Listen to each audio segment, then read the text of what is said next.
बिस्मिल्लाहिर्रहमानिर्रहीम अस्सलाम वालेकुम। एक दफ़ा फिर से आपको वेलकम कहते हैं चैनल में। प्रीवियस वीडियो के अंदर हमने क्वेश्चन नंबर 12 देखा, जिसमें प्राइवेटाइजेशंस के प्रॉज एंड कॉन्स, मतलब उसके मेरिट्स एंड डीमेरिट्स हमने देखे। पॉजिटिव या नेगेटिव, आप कुछ भी नाम इसको दे सकते हैं। 13 के अंदर कहते हैं critically examine quantity theory of money. अब इसमें एक थ्योरी वाला क्वेश्चन आ गया। याद रखें, थ्योरी जो होती है ये किसी भी उस पुराने फ़िलासफ़र की होती है जिसने किसी भी आइंदा आने वाले कंसेप्ट के बारे में दी गई होती है। ठीक है। अब यहाँ पे जो थ्योरी है बेसिकली वो ये कहता है कि this theory was presented by John Borden in 1950 in 1568, but Edwin Fisher popularized it in 1911 by formulating quantity equation which gain model to clash balance equation। अब इसमें बेसिकली क्वांटिटी थ्योरी के अंदर ये बताया गया है कि पैसा जो है कितनी मिकदार में किसी भी कंट्री के अंदर सर्कुलेट होना चाहिए। पहले जॉन बोर्डन ने दी, फिर उसके बाद फिशर ने आके इसमें मज़ीद जो है इम्प्रूवमेंट की, जो कि बाद में बड़ी पॉपुलर कंसीडर की गई 1911 में। फिशर जो है इसका इकोनॉमिक्स के अंदर भी बड़ा इंपॉर्टेंट रोल है। जैसे आप वो थ्योरी पढ़ते हैं मार्शल की, रॉबर्ट स्मिथ की, एडम की, तो इसी तरह इकोनॉमिक्स के अंदर फिशर का भी रोल है इकोनॉमिक पॉलिसीज़ के अंदर, और इसी तरह स्टैट्स के अंदर कुछ डेटा को एनालाइज करने के लिए। आप पढ़ते हैं ना अक्सर फिशर इंडेक्स नंबर के अंदर फिशर का फार्मूला आप लगा रहे होते हैं, लेस्पर का फार्मूला आप लगाते हैं। सो उस तरह की इस बंदे की क्या थी, कंट्रीब्यूशंस थी।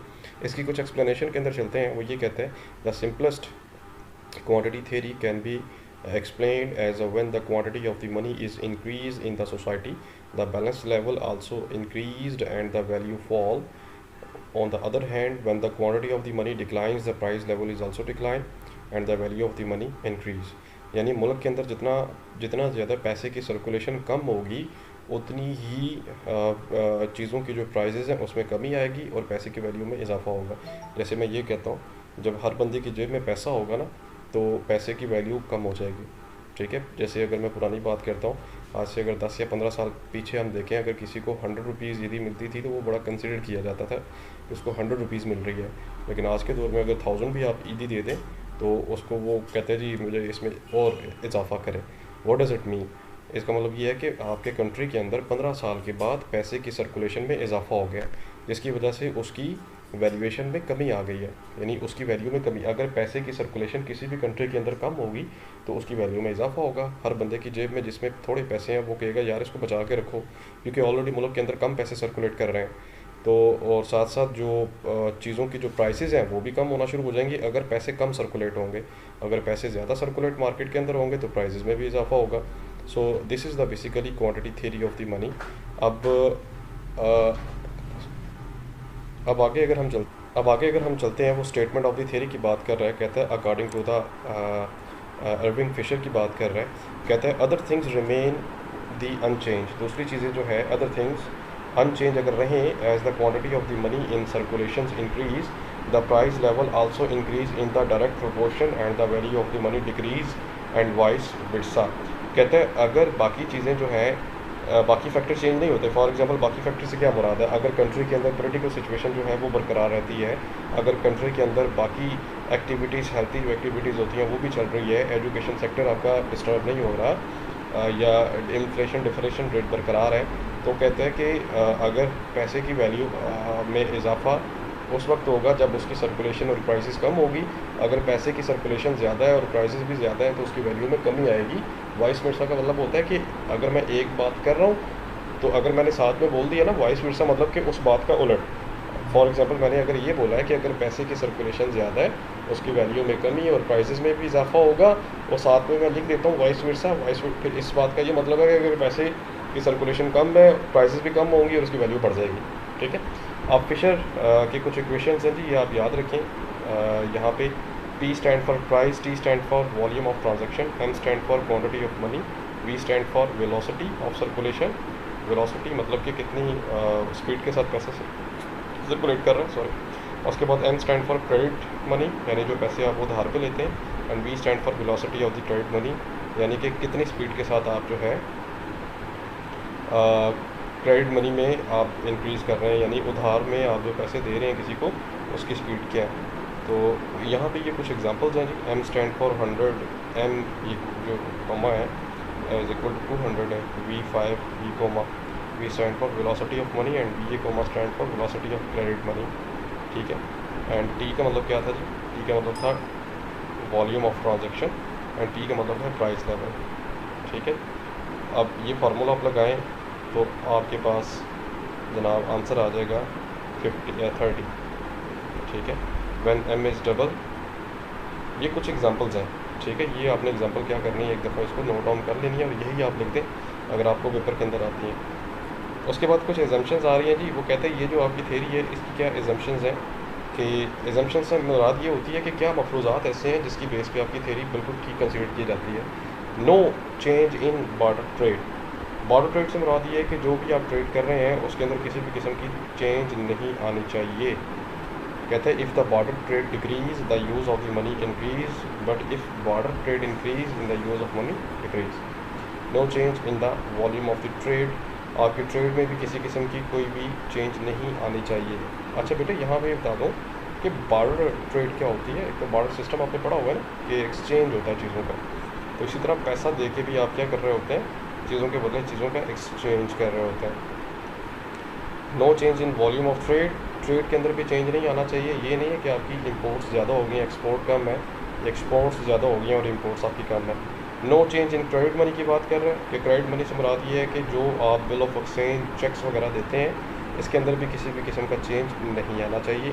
No change in velocity of money, पैसा जिस स्पीड के साथ सर्कुलेट कर रहा है उस स्पीड के अंदर भी फ़र्क नहीं आना चाहिए।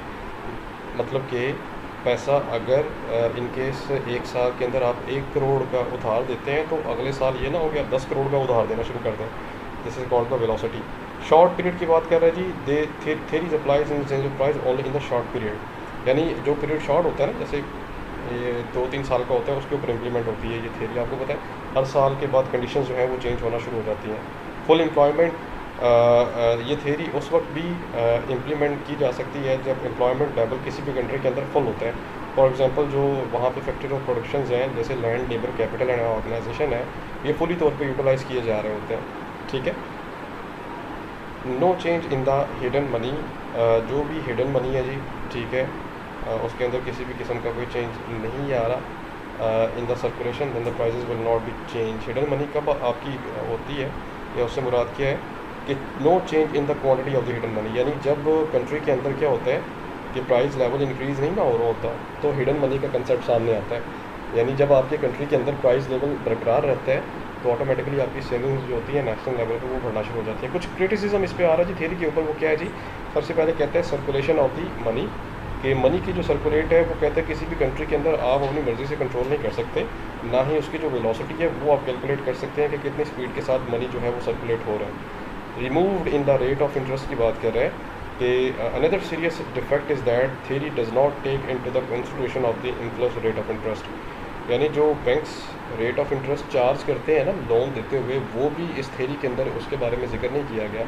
शायद उस वक्त जब ये थ्योरी दी गई थी तो इंटरेस्ट का इतना ज़्यादा उसमें अमल दखल नहीं था, लेकिन जैसे जैसे वक्त या अर्सा गुजरता गया तो रेट ऑफ इंटरेस्ट जो था ये भी एक मेन एलिमेंट कंसीडर किया जाने लगा किसी भी मनी के प्रोसेस के अंदर। इंडिपेंडेंट वेरिएबल की बात कर रहे हैं, कुछ वेरिएबल्स इंडिपेंडेंट होते हैं, आज़ाद होते हैं, जिन पे आपका अमल दखल नहीं होता, जैसे प्राइजेज़ हैं, लोगों का टेस्ट है, डिमांड्स है, सप्लाई है। तो अगर उन फैक्टर्स को आप इग्नोर कर देंगे तब भी ये थ्योरी इंप्लीमेंट नहीं की जा सकती। ट्रेड साइकिल है जी अगली जो सबसे बड़ी बात है जी, ट्रेड साइकिल, कि हर चीज़ का या हर प्रोडक्ट का एक साइकिल होता है, मतलब कि इंट्रोडक्शनरी स्टेज होती है, उसका बूम पीरियड पे डिक्लाइनिंग पीरियड होता है।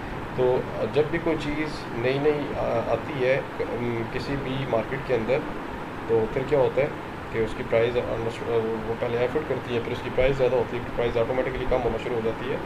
तो ये जो ट्रेड साइकिल है इसको भी कंसिडर नहीं किया गया। चेंज इन पॉपुलेशन, हाँ पॉपुलेशन जो है हर साल के बाद जो है वो चेंज इसके अंदर आता है। वैसे आप बताएं ज़रा, कोविड के बाद पॉपुलेशन में कमी है या इजाफा हुआ है?